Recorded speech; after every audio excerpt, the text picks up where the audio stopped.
A aula de hoje eu acho ela interessante porque ela é um pouco inusitada, assim, é, porque fala sobre o livro dos Cinco Anéis, né? E qual que seria a relação que tem esse livro dos Cinco Anéis, que é do Miyamoto Musashi, é um livro reconhecidamente interessante, mundialmente conhecido, ele é reconhecido mundialmente, isso que eu queria dizer, é, como um livro de estratégia, então tem muita gente na área de negócios que vê o livro e tal, mas ele é um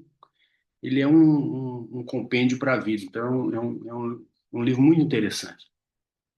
Bom, deixa eu fazer a introdução normal aqui. Boa noite a todos. Vamos começar a gravação dessa aula que vai ser disponibilizada posteriormente para quem chegar depois. Meu nome é Bernardo Santana, eu sou pai há 15 anos, peregrino há 16 anos e professor há 24 anos. Eu sou doutor em Ciências da Linguagem e Tradução. E uma das maneiras que eu encontrei para colaborar com os peregrinos é dando aulas simples, diretas, práticas, que eu acho que podem ajudar com o caminho, seja o caminho de Santiago, de outra peregrinação, da vida. Hoje a aula vai ser dividida da seguinte maneira: vamos falar sobre o caminho, sobre quem foi Miyamoto Musashi, explicar por que Eiji Yoshikawa escreveu sobre esse personagem importante para o Japão, sobre o que fala um livro emblemático dele, o livro dos Cinco Anéis, e vamos costurar dizendo por que a história dele é importante para quem empreende uma travessia de vida, né? Primeiro, eu gostaria de começar falando sobre o do, né? Quem me acompanha sabe que eu gosto de começar pela palavra.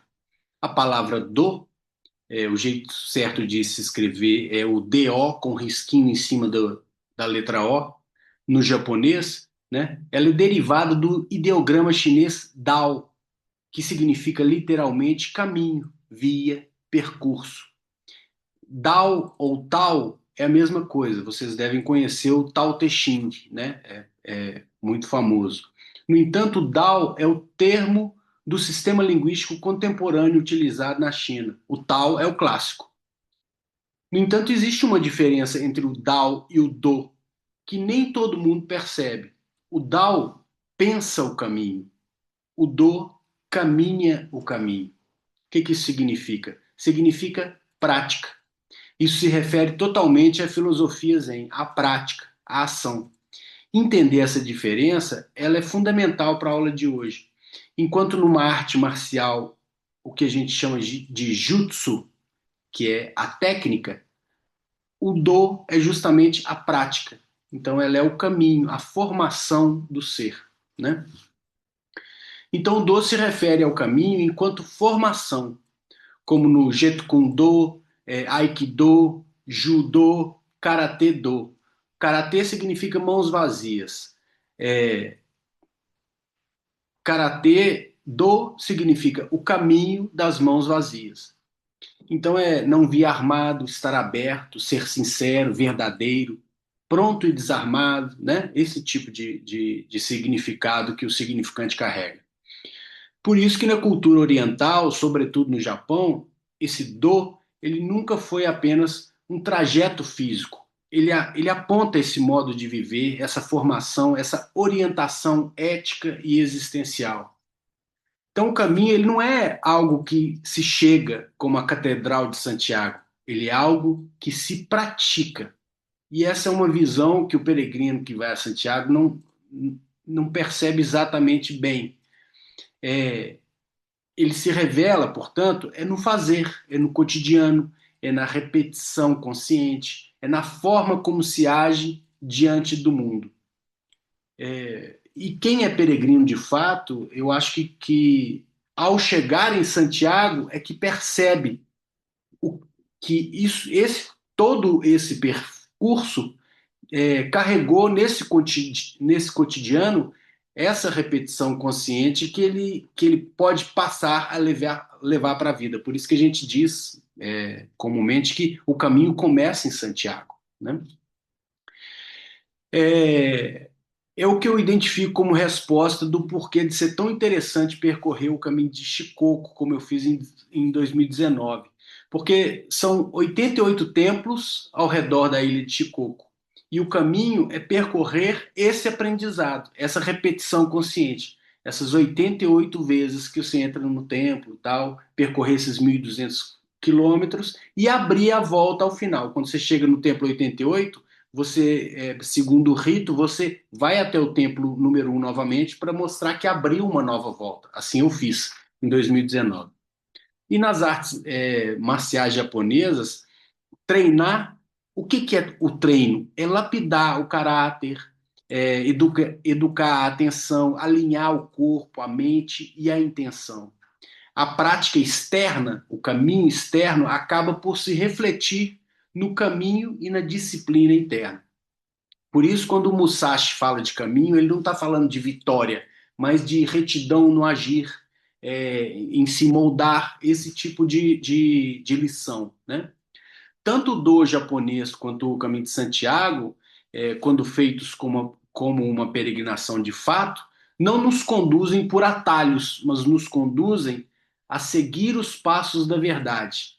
Não me surpreende, portanto, que o budismo do Kobodaishi ou do Kukai, aí eu vou fazer um paralelo, ele seria como o Santiago de Compostela para a peregrinação de Shikoku, ele é justamente o budismo Shingon, já que a gente conduz os passos da verdade, né? Shingon significa palavra verdade ou a verdadeira palavra. Então, resumindo esse pedaço, é o seguinte: o do, que é o mesmo do Dao ou Tao, é o caminho e se refere ao ato contínuo de resiliência e aprendizagem de prática. É o ato em si, a prática e o ato em si. Então, guardem isso que é importante. Agora, quem foi Miyamoto Musashi? Musashi, para quem não conhece, foi o maior samurai de todos os tempos. Miyamoto Musashi, ele nasceu em 1584, tem outras fontes que dizem que foi em 1585, e morreu em 1645, no Japão do período Edo. Ele viveu 60 anos, portanto. Esse período Edo era marcado por guerras civis e pelo shogunato Tokugawa. E o Musashi ele foi um samurai, um estrategista, um artista e um pensador. Ele foi muito conhecido por jamais ter sido derrotado em mais de 60 duelos, né? Com a espada de samurai. Para quem não sabe, ele que criou a técnica das duas espadas. Ele não era somente um espadachim, ele era um filósofo com grande importância histórica, um homem em busca do caminho, né? E ficou reconhecido no Japão por causa disso. E ele viveu como um ronin, que a gente chama, que é um samurai sem senhor. Então ele vivia, portanto, às margens dessa estrutura constituída de poder. Desse modo, ele não vivia em apenas um palácio devotado a um shogun, a um senhor, e seguindo o que ele mandava, entende? Ele teve, portanto, uma vida de constante deslocamento, de observação e de aprimoramento interno, sobretudo, né?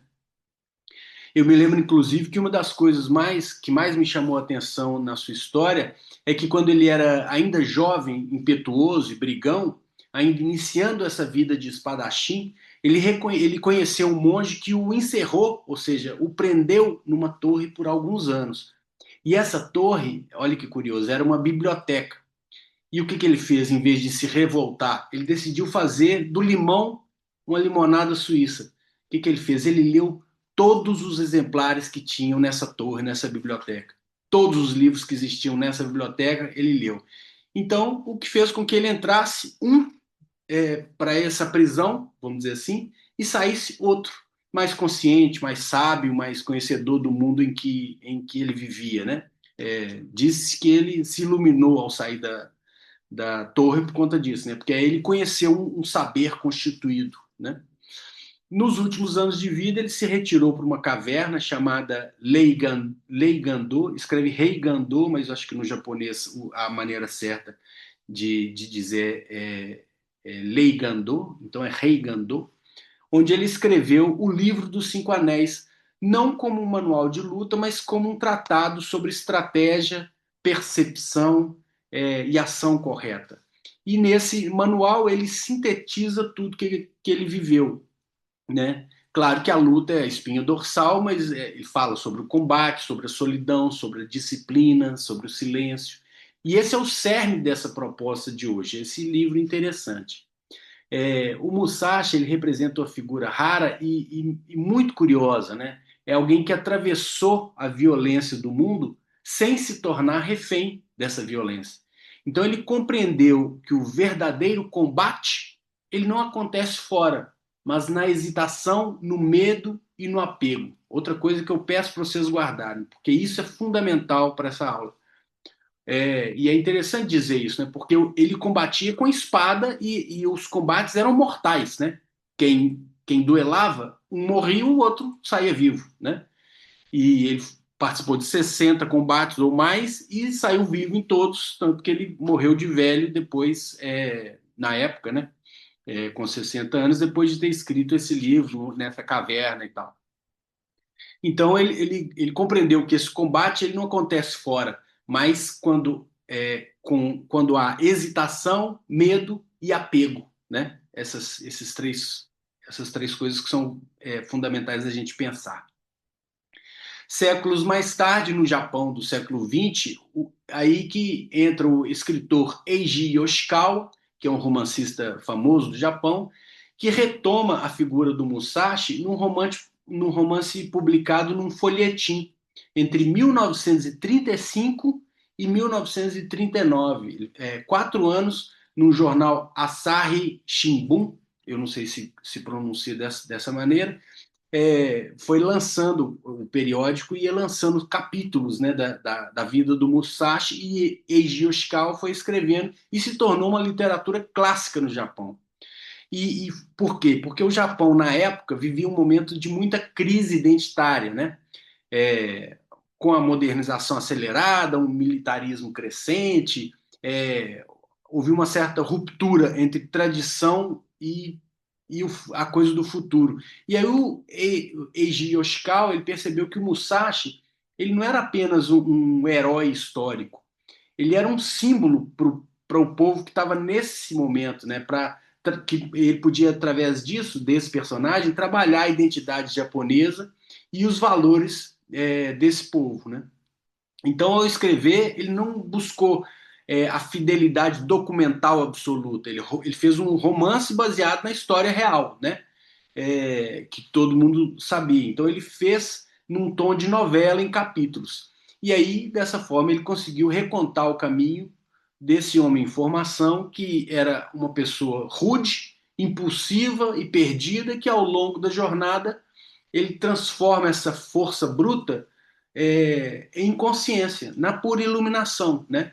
Então, esse Musashi de Yoshikawa, ele é menos guerreiro invencível e mais ser humano em processo, em travessia, né? É uma espécie de uma odisseia oriental, né? O resultado disso foi que milhões dos japoneses se reconheceram naquela travessia interior e aí vocês começam a perceber o quanto que essa história tem a ver com o caminho de Santiago, com esse caminho de autoconhecimento. Então é uma coisa que tem muito a ver, né? O Musashi é a história de alguém que erra, que cai, que levanta e que segue. E é exatamente esse Musashi do caminho, não o herói perfeito, que dialoga com o humano que habita em nós, né? O peregrino contemporâneo que escutou o chamado, mas ainda não deu o primeiro passo. Então, isso é uma coisa que eu acho que tem que ficar dessa aula aqui. E sobre o que fala exatamente o livro dos Cinco Anéis? Que anéis que são esses, né? Interessante isso. Essa é uma forma tradicional oriental de dizer, né? Então, o livro dos Cinco Anéis é a síntese do pensamento do Miyamoto Musashi depois de todas as suas batalhas e a sua vida de observação e aprendizagem. Ele organiza essa visão de mundo em 5 princípios. E esses princípios que são chamados de anéis, inspirados nos elementos da filosofia oriental. Esses anéis, eles não são conceitos abstratos, mas eles são formas de agir, de perceber e de se posicionar diante da vida. Eles são ensinamentos para quem quer trilhar um caminho com disciplina, com clareza e com autonomia.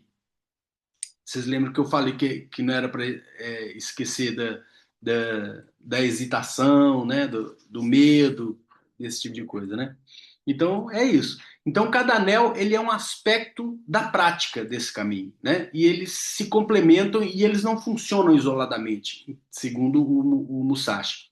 O primeiro anel é o anel da terra, que nos fala de fundamento, né? Terra é base, é estrutura, é estabilidade, é o reconhecimento do terreno, ou seja, o planejamento antes de avançar adiante, né? Nas artes marciais, a base, quem faz artes marciais sabe, a base e tem sustentação na postura, no apoio, no equilíbrio, né? Isso quer dizer o seguinte, que não há estratégia sem terra firme, sem o mapa, sem o plano, né? A terra nos fala da escolha da rota, da preparação da mochila, da preparação do corpo, do que guardamos, seja do dinheiro disponível, né, da questão logística. Então, olha como é que tem muita sincronicidade, muito a ver com o caminho de Santiago e a preparação necessária. Então, o fundamento da terra é o fundamento da preparação antes de ir, né? Interessante é que a espiritualidade começa no fundamento, na terra, na raiz. Não existe passo sem base, sem sustentação. E eu acho isso demais. E é uma coisa que ele traz no livro, né? O segundo anel é o anel da água. Então a gente tem terra, o segundo anel é o da água, que nos fala de quê? Da adaptação. O Musashi ensina que a água se molda a cada recipiente. Dependendo do recipiente, ela tem um formato diferente, né? Que é inútil resistir. O que quer dizer que sábio é quem se molda, se ajusta ao adversário, ao oponente, à situação de vida momentânea. Para isso, você não pode ser rígido na estratégia, você tem que ser maleável com ela. Então, caminhar é adaptar-se todos os dias.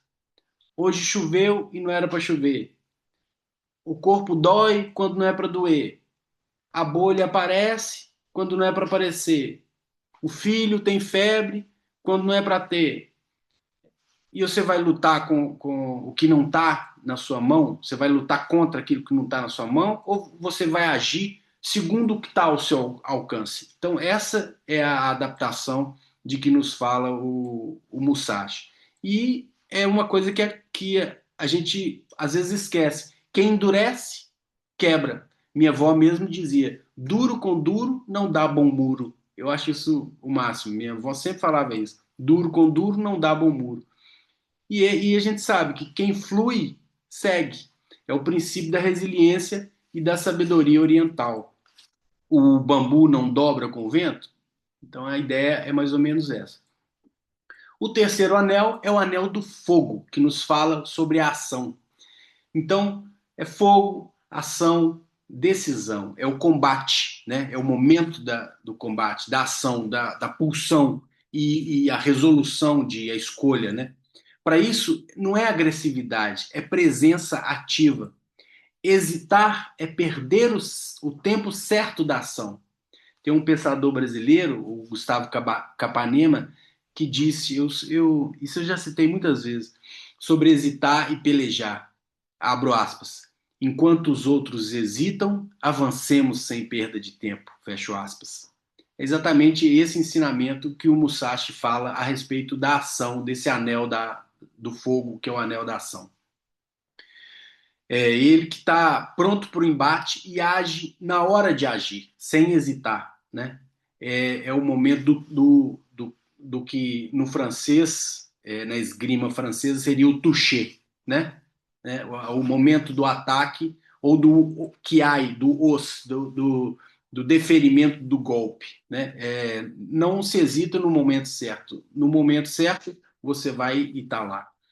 Então, não existe caminho que anda sozinho, né? Isso é uma coisa interessante de se pensar. O caminho de Santiago ele só existe porque tem gente a caminhar. No momento que o peregrino para, o caminho acaba. Fogo significa levantar cedo, ainda que cansado, sair mesmo com a chuva, continuar quando o corpo diz que está doendo, dar o passo apesar da dúvida. Então, esse que é o fogo, né? Desagradar o filho com uma atitude impopular, quando sabe que é o que é melhor para ele, para a formação dele. Então é isso que é fogo, é isso que é a ação de que nos fala o Musashi. O quarto anel é o vento, né? A gente tem fogo, água, terra, fogo, água, ar, né? Na tradução, eles colocam como o vento, ele nos fala do discernimento, da observação dos outros caminhos. Isso é muito interessante. E a gente está falando, e ele está falando, né? Do fluir, de observar as escolhas dos outros, os caminhos dos outros, as atitudes dos outros. O vento, porque eu acho que porque essa coisa de o que eu entendo, né, é porque essa coisa que perpassa, né? Então você observa ao redor, né? O que venta em volta, né? Como as coisas fluem à sua volta. Para o Musashi, vento é conhecer as outras escolas de treinamento, observar sem ter que imitar, comparar sabendo o seu fundamento, né? Pesquisar o outro para fortalecer o seu caminho, não é imitar, né? Pare e pense se você é peregrino. Quantas pessoas recebem o chamado do caminho de Santiago? E qual é o primeiro impulso? Geralmente, vocês podem notar, é assim, é a pergunta interna. Quem vai comigo? Então você pensa no outro. Eu vou com a minha mulher? Então é o outro. Eu vou com meu marido? É o outro. Vou achar uma amiga para ir? É o outro. Eu vou com um grupo constituído? É o outro. Vocês já repararam? Quem tem a ideia e coloca o fogo para agir sem consultar, sem buscar apoio, sem hesitar, sem mimetizar a ação do outro? Não é todo mundo que consegue fazer isso. Isso é uma coisa muito difícil. Eu, por exemplo, quando fiz o meu primeiro caminho em 2009, o Ramiro parece que teve esse primeiro impulso e me falou: Bernardo, vamos fazer o caminho de Santiago?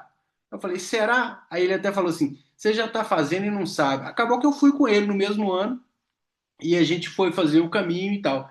Mas quantas pessoas eu conheço, e isso é muito comum, a pessoa vai fazer o caminho, mas assim, ela sempre quer buscar uma pessoa para ir com ela, um amigo para ir junto, um parceiro para ir junto e tal, né? Então, isso nos fala de alguma maneira de insegurança, de hesitação, do medo, do apego. Eu não falei do apego, que era para a gente prestar atenção. Então, é justamente dos fatores que eu pedi para prestar atenção: é hesitação, medo e apego, né? E é muito interessante, porque mesmo quem já está no caminho pode perceber o vento, esse fluxo do entorno, porque cada peregrino ele vai caminhar de um jeito, né? Uns vão rápido, outros vão devagar. Uns levantam cedo para tentar chegar primeiro, outros demoram para sair. Uns vão em grupo, outros em casal, outros em par de amigos, outros em par de amigas, e aí vai. Então, o que que é esse aprendizado do vento? É observar, né? Observar, notar, né? E seguir fiel a si mesmo. O caminho do outro, ele não invalida o seu. Isso tem que ficar claro. Quando somos sábios, o caminho do outro serve para reforçar o nosso, né? A gente não fala tanto, não tem esse dizer que essa máxima, né? A gente aprende também com os erros dos outros. A gente não precisa errar. A gente viu o outro errando, a gente não precisa errar para aprender, né? Então acho que é muito por aí também. E o quinto anel, então a gente teve a terra, fogo, água e ar, no caso o vento, né? E o quinto anel seria o anel do vazio, que nos fala do espaço interior. E isso é super oriental, eu acho, né? E aqui a gente tem inclusive uma questão que pode ser colocada, que é a questão da tradução. Eu estudei no meu doutorado, eu estudei muitos textos orientais, né? Eu fiz o meu doutorado foi sobre textos sensíveis e olhando para coisas dos textos religiosos, textos orientais e tal. Então, Muitas traduções que o- usam o termo vazio quando falam do budismo, e ultimamente tem se usado vacuidade e não vazio, né?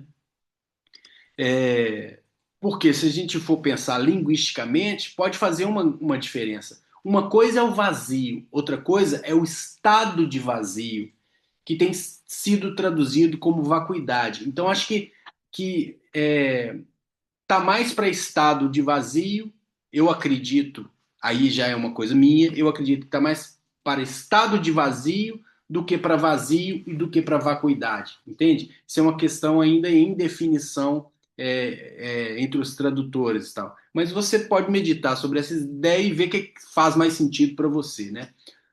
Para o Musashi, e aí aqui eu vou chamar de vazio, porque no livro foi traduzido pela primeira vez para o português como vazio, né? O vazio não é ausência, é lucidez. Olha que interessante. É agir sem apego ao resultado. A gente não falou de apego? É não se deixar dominar pelo medo, pela expectativa ou pelo ego. É um estado sereno de presença consciente, de atenção plena, sem julgamento. Esse sem julgamento, sobretudo, é o que, na minha visão, que estudou o Vipassana e algumas linhas de meditação, se refere a esse estado vazio de que nos fala o Musashi. Eu, como eu disse, eu não gosto do termo vacuidade, porque na análise do discurso me soa mais próximo a tirar o ar de um espaço circunscrito, entende? Gerar um vácuo, quando a gente fala vacuidade, ou querer criar o nada. Então, eu acho que não é exatamente isso. Eu acho que o estado vazio não é nada. Para Musashi, inclusive, segundo a minha interpretação, é algo ali de muito interessante. É o lugar da pulsão das respostas, né? Eu já utilizei esse mesmo conceito em vários textos meus, e aí eu falo assim: é como a terra arada. Você olha para a terra arada, parece que está vazio ali, né? Mas tem uma terra arada onde tudo pode brotar, né? Então, para mim, é um lugar assim de muito interessante. E eu nas leituras do Musashi, eu acredito que sim, ele tem essa mesma visão de um lugar onde tudo pode nascer, de pulsão das respostas, de pulsão do aparecimento das soluções. Ou seja, tem um caráter positivo e importante que ele não pode ser igualado ao nada, entende? Porque o nada é nada, nada. Então, existe uma diferença conceitual aí. No caminho de Santiago, esse estado vazio ele aparece quando o excesso fica para trás, né? Quando as certezas desaparecem e a gente pode estar inteiro em cada passo, com entrega suficiente e atenção plena suficiente, sem apego, sem medo, sem hesitação. Quando há a verdade do ser e do estar simultaneamente. Então, esse vazio, ou esse estado de vazio, é quase um estado de graça. Percebe? Esse é, de um modo muito resumido, né? Assim, porque a nossa ideia é essa aqui nesses encontros de 20 a 30 minutos, o livro dos Cinco Anéis do Miyamoto Musashi, que é o maior samurai de todos os tempos. E se você não terminou de costurar o porquê essa história tem a ver com o caminho, vão à nossa última partezinha da aula, que é o seguinte: por que a história do Musashi pode servir para quem empreende uma peregrinação? O Caminho de Santiago revela exatamente os mesmos princípios: base, adaptação, ação, discernimento, esse estado de vazio. Não são ideias isoladas e filosóficas para somente pesquisar, para tentar entender. São práticas para caminhar e são práticas para viver. Quem se dispõe a empreender um caminho de autoconhecimento, seja ele o de Santiago ou outro, pode passar pelos cinco anéis: a terra, o fundamento, a água, a adaptação, o fogo, a ação, o ar ou o vento, né? Que é o discernimento. A observação do fluxo e do status quo e o estado do vazio, que nos fala da inteireza, da entrega, do não apego e da coragem de dar o próximo passo.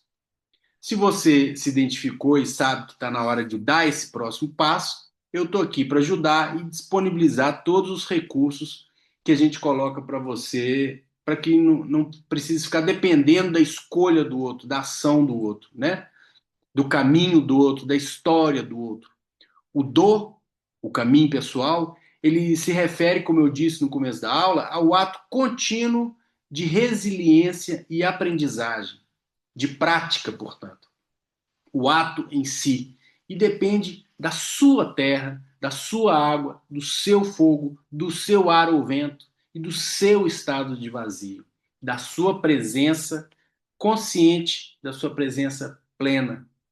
Então, que cada um possa caminhar com presença e fazer do seu próprio caminho a mudança que espera e deseja para o nosso mundo, beleza? Porque, já disse também outras vezes em vários textos meus, a gente mudando a si mesmo, a gente muda o mundo, porque o que é o mundo senão o que a gente observa à nossa volta, né? Então, quando a gente trabalha a si mesmo, o reflexo da gente no mundo à nossa volta vai mudando o mundo e assim a gente segue mudando todo o mundo a partir da nossa mudança. Ok? É isso. Quero agradecer a vocês que participaram aqui comigo ao vivo e agradecer para você também que não pôde participar ao vivo, mas que depois vai ver no YouTube, vai ver em outros lugares aqui. Se vocês tiverem algum comentário para fazer aí, eu sou todo ouvidos. A gente ainda tem uns minutinhos aqui.